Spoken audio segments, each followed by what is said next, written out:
मी अन्साने like करा, subscribe करा, चॅनलला चॅनल काय करा पे देखिए। हेलो हाय पेरेंट्स, मैं अनुज ऑटिज्म सक्सेस विद स्वयं चैनल पर आपका बहुत बहुत स्वागत है।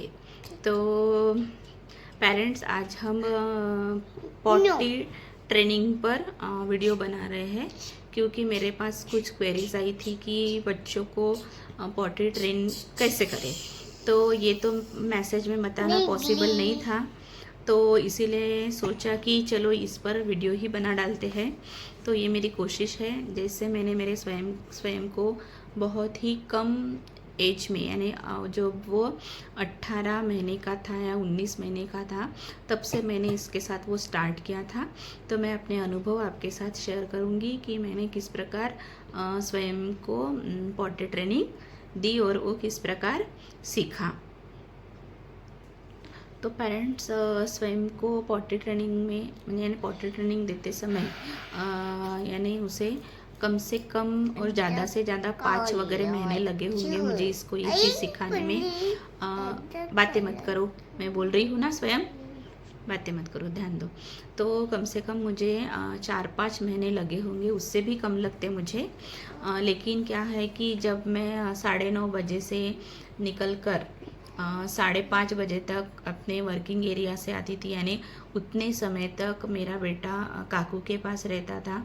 और जो भी सामने देखो, और जो भी मैं इसको सिखाती थी वो नहीं हो पा रहा था, क्योंकि जो मैं करती थी वो काकू नहीं कर सकते थे और वो हमेशा बोलते थे कि नहीं, ये मेरी बात सुनता ही नहीं, तो मैं क्या करूँ।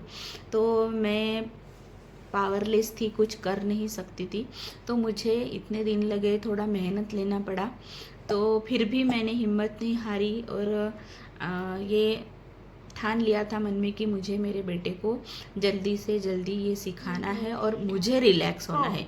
क्योंकि पेरेंट्स, अगर अपने बच्चों को जब पॉटी ट्रेन में सफल हो जाते हैं हमारे बच्चे, तो हमें बहुत रिलैक्सेशन मिलता है, बहुत अच्छा लगता है। सबसे पहले मैं ये बताऊंगी कि मैंने स्टार्ट कैसे किया।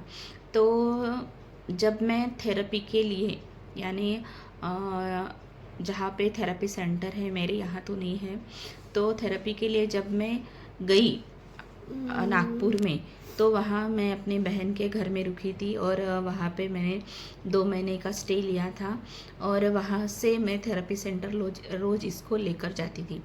तो मुझे ऐसा लगता था कि मेरा बेटा घर में अगर कहीं भी पॉटी कर दे तो कोई प्रॉब्लम नहीं है, लेकिन मेरे बहन के घर में ऐसे करेगा तो वो अच्छा नहीं लगता। तो इसीलिए मैंने उसी दिन से स्टार्ट किया कि इसके साथ कैसे करना है। तो मैंने यानी जब ये स्वयं 20 महीने का वगैरह होगा, तो उसी दिन से हमने पॉटी ट्रेनिंग देना शुरू किया। और कंटिन्यू वर्क करने से, यानी रेगुलरिटी रखने से मुझे जल्दी ही 3-4 महीने में उसका रिज़ल्ट भी मिला पेरेंट्स। तो मैंने किस प्रकार शुरुआत की और किस प्रकार मेरे बच्चे को ये सिखाया, तो वो अनुभव मैं आपके साथ शेयर करना चाहूँगी। देते समय सबसे पहले पेरेंट्स, हमें कुछ चीज़ें अपने माइंड में रखनी पड़ेंगी। तो वो क्या है कि सबसे पहले ये है कि ऑटिज़म वाले बच्चे को पॉटी ट्रेनिंग देना बहुत ही चुनौती का काम है पेरेंट्स, बहुत ही चुनौतीपूर्ण काम होता है। लेकिन धैर्य, निरंतरता और एक विशेष दृष्टिकोण अगर हम रखेंगे अपने बच्चे के प्रति और उस पर अच्छे से पॉजिटिव होकर काम करेंगे, तो हमें एक ना एक दिन सफलता ज़रूर मिलती है। कुछ पॉइंट्स है कि हम कैसे स्टार्ट करें। तो सबसे पहले मैं ये कहना चाहूँगी कि जल्दी से जल्दी अर्ली स्टेज में, जैसे हमें थेरेपी स्टार्ट करनी है कि 5 साल के एज में बच्चे का ब्रेन डेवलप होता है, 5 से 6 साल की एज में, तो उसी प्रकार पॉटी ट्रेनिंग भी हमें अर्ली एज में ही देनी है, कम एज में देनी है और जल्दी स्टार्ट करनी है। हमें 2 साल का, 3 साल का, 4 साल का वेट नहीं करना है पेरेंट्स। जितना जल्दी हो सके उतना जल्दी हमें ये स्टार्ट करना है। तो ऑटिज़म वाले बच्चे को जल्दी क्यों स्टार्ट करना है? तो इसीलिए जल्दी स्टार्ट करना है क्योंकि पहले ही ये सीखने में डिले होते हैं। तो पहले ही ये सीखने में डिले करते हैं। दूसरी बात कि इनका एक रूटीन होता है, इनकी एक हैबिट होती है, और वो हैबिट का शेड्यूल अगर हम चेंज करें तो हमें बड़ा मुश्किल हो जाता है। तो इसीलिए हमें जल्द से जल्द ट्रेनिंग देना शुरू करना पड़ेगा। दूसरी बात कि हमें मदर्स या फादर हो कोई भी, हमें ये सिखाते वक्त पेशेंस रखना पड़ेगा, तभी हमें सफलता मिलेगी। तो अभी वो कैसे, तो जैसे मैंने अभी अपने बच्चे का ट्रेनिंग स्टार्ट किया, अभी मैं सिखा रही हूँ, 15 दिन हो गए हैं, 20 दिन हो गए हैं, लेकिन उसे कुछ नहीं आ रहा है, वो नहीं कोऑपरेट कर रहा है, वो नहीं बैठ रहा है टॉयलेट में जाके, वो वहाँ से भाग जाता है, और पैंटी में ही करता है, टाइपर में ही करता है, ये नहीं सीख रहा है। तो ऐसे बोल के हमें गिव अप नहीं करना है, हमें पेशेंस रखना पड़ेगा, क्योंकि ये हमारे ऑटिस्टिक बच्चे हैं, ये हर एक चीज़ लेट लर्नर होते हैं। तो ये भी हमें ध्यान में रखना है कि जो मैं इसको सिखा रही हूँ इसे वक्त लगेगा। तो हमें क्या करना है कि पेशेंस के साथ अपने बच्चे को समय देना है, क्योंकि नॉर्मल बच्चे के साथ हमें कंपेयर नहीं करना है। वो बच्चे जल्दी सीख जाते हैं। हमारे बच्चे का हर एक क्षेत्र में जो सीखने का तरीका है वो डिले है, तो वो पॉटी ट्रेनिंग भी डिले से ही सीखेंगे। तो हमें उन्हें समय देना है, जोर ज़बरदस्ती नहीं करनी है, प्यार से और फन वे में ही हमें ये भी ट्रेनिंग देनी है। तो ये ट्रेनिंग देते समय एक रूटीन बनाना पड़ेगा कि जैसे कि बच्चा सवेरे उठा तो पहले उठा है तो उसे पहले वॉशरूम में लेके जाओ, उसकी सुसु करा के लाओ, या उसे पॉटी करने के लिए बोलो, फिर खाना खाने के बाद, रात में सोने से पहले, इस तरह हमें रूटीन करना पड़ेगा। फिर यानी मैं क्या करती थी, एक्टिविटी लेने बैठते थे तो एक डेढ़ घंटा हो गया हो तो मैं क्या करती थी, इसको बोलती थी चलो स्वयं सुसु करने जाएंगे, चलो चलो, और इसको मैं उठाकर सुसु करने के लिए वॉशरूम में लेके जाती थी। और उसको बताती थी मैं कि यहाँ सुसु करते हैं, यहाँ सुसु करते हैं। ये पुनरावृत्ति में करती थी, उसको समझाती थी बार बार कि यहाँ सुसु करते हैं। तो रात में अगर ये सोया भी रहा हो तो मैं 2 घंटे के बाद उसे उठाकर बाथरूम में लेकर सू करवा कर लाती थी, वो नींद में भी होगा तो भी। तो मुझे अभी भी याद है कि मेरे बेटे ने बेड के ऊपर ज़्यादा सू नहीं किया है, क्योंकि मैं उसे हमेशा उठाकर ही लेके जाती थी, और इसको फिर वो हैबिट हो गई कि अगर इसको सू लगती है ना अभी भी, तो ये मुझे उठाता है, मम्मी सू लगी, लेकिन वो बेड के ऊपर अभी सू नहीं करता है, यानी बहुत दिन हो गए वो नहीं करता है सू। क्या करती थी, इसको जब भी दोपहर का टाइम हो या कोई भी टाइम हो तो हम 1-1.5 घंटा होने के बाद इसके पप्पा या वो काकू है या मैं हूँ, इसको सू करने के लिए हम वॉशरूम में लेके जाते थे और उसे बताते थे कि हमें यहीं पे सू करनी है, कहीं भी नहीं करनी है, बाहर नहीं करनी है, हमें यहीं पे सू करनी है। तो ये मुझे उसको रूटीन बनाना पड़ा और उसको हर वक्त मैं ये समझाती गई कि स्वयं हमें यहीं पे सुसु करनी है। विजुअल सपोर्ट का सहारा लेना पड़ा। तो जैसे मैंने क्या किया इसमें कि जैसे मेरे पास कुछ बुक्स हैं, वहाँ पे जो बच्चे ऐसे टॉयलेट में यानी वॉशरूम में या वॉशरूम में जाके पॉटी कर रहे हैं, और कुछ ऐसे फ्लैश कार्ड थे कि जहाँ पे टॉयलेट सीट दिखाई गई है और वहाँ पे बच्चा टॉयलेट कर रहा है, तो मैं इसको दिखाती थी, देखो स्वयं देखो, ये बच्चा, ये बेबी देखो कैसे यहाँ पे जा रहा है, कैसे यहाँ पे शिशी कर रहा है, कैसे यहाँ पे सुसु कर रहा है, ये बाहर कर रहा है क्या? नहीं, बाहर करना रॉन्ग है, गलत है, बाहर नहीं करते। देखो मम्मी कहाँ जाती है, बाहर जाती है क्या मम्मी? ऐसे मैं इसको बोलती थी। पप्पा कहाँ जाते हैं, बाहर जाते हैं क्या पप्पा? नहीं। और काकू कहाँ जाती है, बाहर जाती है क्या? नहीं, काकू भी वॉशरूम में ही जाती है, पप्पा भी बाथरूम में ही जाते हैं, मम्मी भी बाथरूम में जाती है। तो फिर स्वयं को कहाँ जाना चाहिए? बाथरूम में जाना चाहिए। तो ये मैं इसे हर बार ऐसे समझाती थी, फ्लैश कार्ड दिखाती थी, पिक्चर्स दिखाती थी।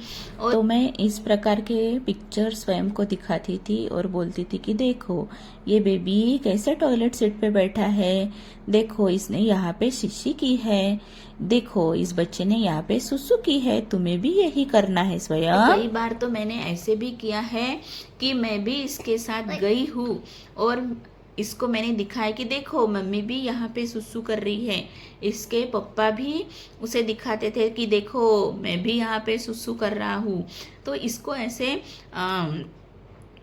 प्रैक्टिकली भी हमें दिखाना पड़ा कि हमें यहाँ पे सुसु करनी है। तो यानी बहुत मेहनत लेनी पड़ी ये सिखाने के लिए। तो ऐसे हम इसके साथ डेली करते थे, इसको लेके जाते थे और सिखाने की कोशिश करते थे। लेकिन अभी मैं सिखा रही हूँ, लेके जा रही हूँ, लेकिन मेरे बेटे को उसी वक्त नहीं आता था। एक बार वो जाता था दिन में तो 2 बार बाहर ही करता था। तो लेकिन मैं गुस्सा नहीं होती थी, उसको बताती थी अरे ये तो तूने रॉन्ग कर दिया है, मैंने मम्मी ने क्या बताया था, हमने पिक्चर में क्या सीखा था, मम्मी कहाँ जाती है, ये तो तूने रॉन्ग कर दिया है स्वयं, अभी ऐसे नहीं करना। अभी सुसु आएंगी ना तो कहाँ जाएंगे हम? बाथरूम में जाएंगे। हाँ, ऐसे मैं इसको समझाती थी। पेरेंट्स अभी स्वयं नहीं है, वो अभी पॉटी करने के लिए गया है। उसने मुझे बताया है कि मुझे पॉटी आई है।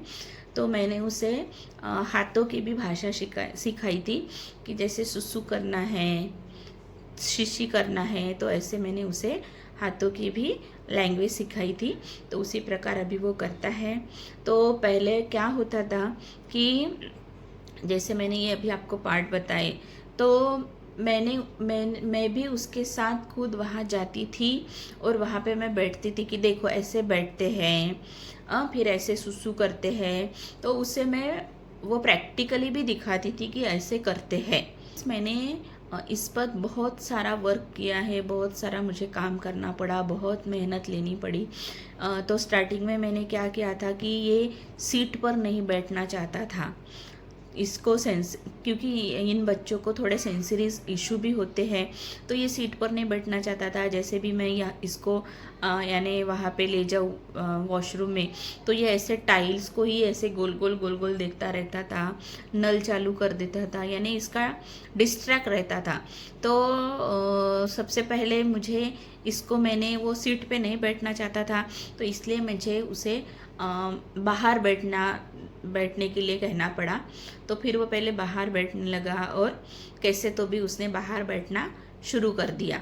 तो सबसे पहले शुरुआत कैसे की कि मैं कोई भी काम करते रहूँ, जैसे मैं खाना बना रही हूँ, खाना खा रही हूँ, कुछ मेरे ऑफिस का काम कर रही हूँ, या कुछ भी काम में मैं यानी काम कर रही हूँ, और मेरे बेटे को अगर पॉटी और सुसु आई है, तो बच्चे क्या करते हैं कि पॉटी अगर सुसु आए यानी स्वयं का था, तो स्वयं को अगर सुसु करना हो या पॉटी करनी हो, तो वो कैसे तो भी ऐसे मुंह बना लेता था और ऐसे पैंटी को हाथ लगाता रहता था। तो इससे मुझे समझ में आता था कि इसको अभी सू या पॉटी तो भी आई है। तो मैं क्या करती थी कि जो भी मैं काम कर रही हूँ वो छोड़कर ऐसे भाग के उसके पास जाती थी और उसको ऐसे कड़े में पकड़ के, गोदी में पकड़ के ऐसे भाग के वॉशरूम में लेके जाती थी और बोलती थी कि यहाँ सुसु करनी है, यहाँ पॉटी करनी है। तो इस प्रकार से मैंने मेहनत की है। तो पहले तो मैंने उसको पहले टॉयलेट सीट के बाहर ही बिठाना स्टार्ट किया, क्योंकि वो उसकी सीट के ऊपर खड़ा नहीं रहना चाहता था, बैठना नहीं चाहता था। फिर जैसे जैसे उसकी अंडरस्टैंडिंग बढ़ी तो वैसे वैसे उसको मैंने सिखाया कि अभी सीट पर बैठते हैं, देखो मम्मी कैसे सीट पे बैठती है। तो ऐसे उसे मुझे समझाना पड़ा। मैंने स्टोरी के माध्यम से भी, जो स्टोरी की पिक्चर्स बुक होती है उससे भी समझाया कि देखो यहाँ पे ये जो बेबी है वो कैसे सीट पर बैठा है, वो बाजू में बैठा है क्या, वो ऐसे साइड में बैठा है क्या, नहीं ना, तो स्वयं भी नहीं बैठेगा, ये रॉन्ग बात होती है। तो ऐसे मैंने उसको पिक्चर स्टोरी द्वारा भी समझाया। खुद भी मैं उसके साथ गई, खुद भी बिठा कर दिखाया और ऐसे एक्सप्रेशन भी लाने पड़े, ऐसे कर स्वयं। तो इस प्रकार मैंने पॉटी ट्रेनिंग स्वयं को दी है। तो सबसे पहले मेरा टारगेट ये था कि जब भी उसको सुसु आए या पॉटी आए तो उसने पैंट निकालना चाहिए, पैंट के ऊपर नहीं करना है, ये पहला टारगेट था। तो ये मैंने उसे समझाया कि जैसे ही वो मुझे ऐसा दिखता पैंट को वगैरह ऐसे हाथ लगाते उसका चेहरे का एक्सप्रेशन, तो मैं जल्दी से उसकी पैंटें निकाल देती थी। तो पहले मैंने उसकी ये अंडरस्टैंडिंग लाई कि बेटा पहले हमें पैंटी निकालनी है। दूसरा मेरा ये टारगेट था कि बच्चा सीट पे जाए और वहाँ जाके वो सुसु और पॉटी करे, ये मेरा दूसरा टारगेट था। फिर मैंने तीसरे टारगेट के ऊपर ध्यान दिया कि उसने वो करने के बाद पानी भी डालना चाहिए, तो ये भी मुझे सिखाना पड़ा। पहला टारगेट था कि सिर्फ पैंट निकाल के जाए, वो बहुत है मेरे लिए। उसके बाद वो टॉयलेट सीट पे बैठ रहा है, कर रहा है, वो भी मेरे लिए बहुत कुछ था। फिर उसके बाद मैंने उसको पानी डालते हैं ये भी सिखाना शुरू किया कि पानी डालना है। फिर उसके बाद मेरा टारगेट था कि उसको धोना भी आना चाहिए। तो वो अपने हाथ से तो धोता नहीं है, लेकिन जो हमारे यहाँ कमोड है वहाँ पे फ्लश होता है, तो वो वहाँ पे बैठ के धो लेता है अभी। और उसके बाद मेरा ये टारगेट था कि वो बाहर वॉशरूम से, टॉयलेट से बाहर आए तो उसने बेसिन में हाथ धोना है हैंड वॉश से और नैपकिन से हाथ पोंछना है। तो ये मैं स्टेप बाय स्टेप करती गई पेरेंट्स कि एक जैसे पहले वो बैठता नहीं था तो बिठाया, मैं ही पानी डालती थी, मैं ही धोकर देती थी, मैं उसके हाथ पकड़ के बेसिन में ऐसे हाथ धुलवाती थी और नैपकिन से पोंछ देती थी। तो ऐसे मैंने स्टार्टिंग से थोड़ा हैबिट डालना शुरू किया और धीरे धीरे उसको खुद को करने के लिए कहा। तो ये करने में मुझे 3-4-5 महीने तो ज़रूर लगे, क्योंकि पूरा टाइम मैं उसे नहीं दे सकती थी। मैं अपने जॉब पे जाती थी, काकू के पास रहता था, तो काकू उतना थोड़ी ना ध्यान देंगी, उसको थोड़ी ना बताएंगी कि हाथ धोना है या नैपकिन से हाथ पोंछना है। तो थोड़ा मुझे डिले हो गया, लेकिन कुछ नहीं, मेरा बेटा सीख गया इसी से। और एक बात कहूँगी कि ये जो भी मैं कर रही थी तो ये मैंने ऐसे 8 दिन किया, 10 दिन किया, 15 दिन किया, ऐसे नहीं है पेरेंट्स। तो मैंने ये भी काम, जैसे मैं हर वक्त बताती हूँ कि आप कोई भी लो, स्पीच लो, ओटी लो या सेंसरी इंटीग्रेशन लो, कोई भी थेरेपी लो, आपको जब तक बच्चे को वो पूरा अंडरस्टैंड ना हो तब तक हमें वो चीज़ लेनी है, यानी वो रेगुलरिटी से हमें डेली करना है। नहीं तो हम क्या करते हैं, गिव अप कर देते हैं आता नहीं करके। तो मैंने ये भी बात पॉटी ट्रेनिंग की, ये भी बात मैंने रेगुलरिटी से की है, डेली की है। हर काम छोड़ के मैंने उसको पहले प्रायोरिटी दी है और उससे यानी उसको मैंने इस प्रकार मदद की है। और एक बात कहूँगी कि सबसे पहले तो मैंने उसका डायपर बंद किया, तो आपको भी सबसे पहले डायपर बंद करना पड़ेगा, क्योंकि बच्चे को क्या हो जाता है कि अगर हम डायपर पहनाएंगे तो उसको आदत हो जाती है कि उसे डायपर पे ही करना है। तो कभी कभी क्या होता है कि हम डायपर निकालते हैं, क्योंकि कुछ मेरे पहचान के हैं ऐसे कुछ पेरेंट्स कि वो कोशिश करते हैं अपने बच्चे को लेकर जाते हैं वॉशरूम में और 10 मिनट 15 मिनट वहाँ पे खड़े रहते हैं, बैठाते हैं, लेकिन बच्चा करता ही नहीं है। और जैसे ही बाहर आया मम्मी ने उसको डायपर पहना दी, डायपर पे ऊपर उसने कर दिया या पैंटी के ऊपर कर दिया, तो ये बच्चे को यानी हैबिचुअल हो जाता है डायपर, तो सबसे पहले हमें कम एज में ही उसका डायपर बंद करना है। मैंने कभी भी स्वयं को रात के सोने के समय डायपर नहीं पहनाया। मुझे तकलीफ हुई, मैं उठती थी 2-2 घंटे के बाद और उसे वॉशरूम में लेके जाती थी, लेकिन मैंने डायपर नहीं पहनाया है पेरेंट्स। तो और एक मेरे पहचान के है कि उनके बेटे को यानी बैठने का सेंसरी था प्रॉब्लम उसको, वो टॉयलेट में जाएगा लेकिन वो खड़े से ही करेगा, खड़े से ही उसको प्रेशर आएगा, वो बैठेगा नहीं। तो ऐसे कुछ प्रॉब्लम होते हैं पेरेंट्स, तो हमें टाइम लगता है बच्चे को समझाने में, लेकिन अगर हम रेगुलरिटी से उसे अगर वो समझाएंगे, रेगुलरिटी से ये काम करना है, उसे समझाना है और डायपर तो पहले निकाल के देना है। और एक बात कहूँगी कि मैं जहाँ पे रहती हूँ वहाँ से मेरा जो थेरेपी सेंटर है या मेरे जो रिश्तेदार हैं वो 3-4 घंटे दूरी पर रहते हैं। तो जब भी मैं गांव में जाती थी तो मैंने मेरे बेटे को डायपर नहीं पहनाया है, यानी मैं कुछ भी हो जाए लेकिन मैंने उसे डायपर नहीं पहनाया है। मैंने ये टेंशन ही नहीं लिया है कि वो मेरे आंख के ऊपर कर देगा। तो मैं क्या करती थी कि जैसे भी हम बस में बैठते थे तो बस में बैठने के पहले मैं उसको सुसु करवाती थी और घर में भी बोलती थी कि स्वयं हमें गांव जाना है, अभी बहुत टाइम लगेगा, तुझे शिशी आई है क्या, पॉटी आई है क्या, कर ले घर में, नहीं तो बस में कैसे करेंगे हम। तो ऐसे उसे घर में ही करवा लेती थी। और मुझे एक मेरे बेटे की आदत मालूम थी कि वो इधर खा रहा है और खाना खाने के बाद उसे 10 मिनट में पॉटी आएगी ही, ये उसका शेड्यूल ही था। वो जितने बार दिन में खाना खाएगा उतने बार वो पॉटी करने के लिए जाएगा, ये मुझे मालूम था। तो मैं उसको घर से ही पॉटी करवा कर लेके जाती थी और जैसे हम बस में चढ़ते थे उसके पहले उसको सुसु करवा देती थी। और फिर 1 घंटे बाद जहाँ पे बस रुकती है स्टॉप पे, तो वहाँ उसके पप्पा उसे नीचे उतर कर सुसु करवा कर ले आते थे। तो हमारा ये यानी ऐसा रूटीन था कि जब भी हम थेरेपी के लिए जा रहे हैं या किसी गांव जा रहे हैं या कहीं पर भी हम जा रहे हैं तो हम क्या करते थे कि स्वयं को एक घंटा होने के बाद बस से नीचे उतरा कर सुसु करवा लेते थे। और हमारा जो भी गांव है जहाँ पहुँच रहे वहाँ भी उतरने के बाद हम उसको सुसु करवाते थे। तो इस प्रकार पेरेंट्स मैंने टोटली डायपर बंद किया था, मैंने डायपर का यूज नहीं किया है।